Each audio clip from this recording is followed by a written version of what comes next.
Dans cette vidéo numéro 21, nous allons reprendre la variable aléatoire que nous avons vue dans une vidéo précédente et voir s'il s'agit d'une variable aléatoire continue à densité.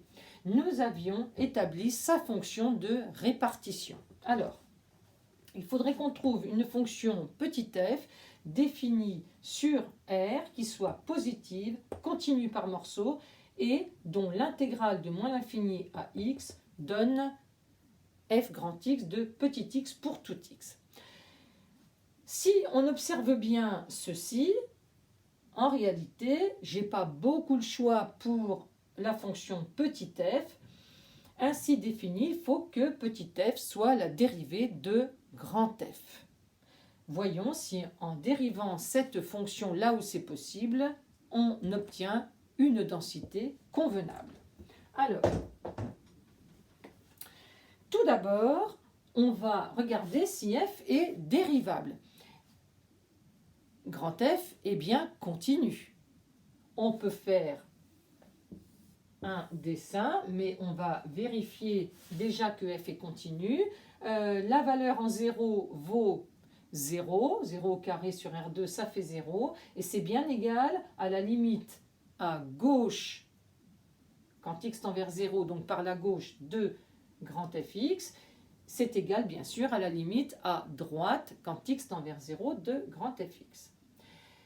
Et puis, en grand R, est-ce que ma fonction grand f est bien continue? Oui.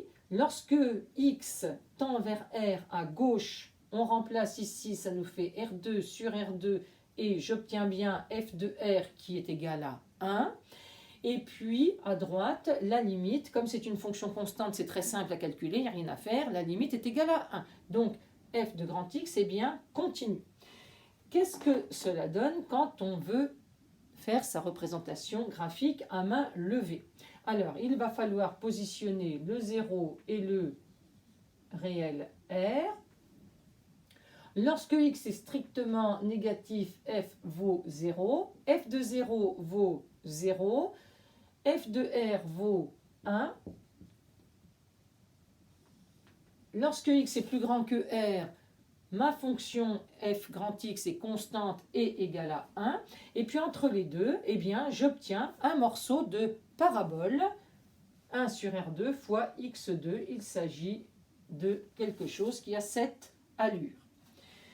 Si je la dérive, alors, à gauche, de 0, c'est assez simple à calculer, c'est une fonction constante, donc la dérivée est nulle. C'est la même chose à droite.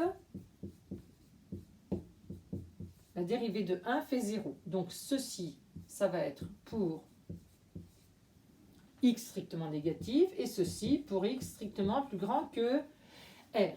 Maintenant, que se passe-t-il lorsque x est compris entre 0 et R?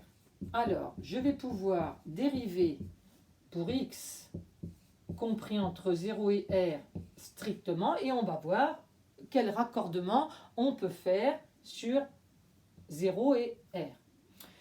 Je dérive ceci, c'est très simple, constante multiplicative 1 sur R2 fois dérivée de x au carré, c'est-à-dire 2x. J'obtiens donc ceci, ce qui me donne un morceau de fonction linéaire, affine, mais en particulier linéaire. Lorsque x est égal à 0, je m'aperçois que je peux faire un raccordement ici. Donc, je vais mettre le 0 ici et on a grand f' de 0 qui vaut 0. Donc, pas de problème, je peux mettre 1 égal ici. Par contre, lorsque x tend vers R, on voit que la limite à gauche de R vaut 2 sur R2 fois R, c'est-à-dire 2 sur R, alors qu'à droite, elle vaut 0. Donc là, je vais choisir mon camp et je vais prendre la même chose que pour la fonction de répartition. Je vais inclure le R dans cet intervalle. Voilà ce qui fait que je définis petit f de x de cette façon.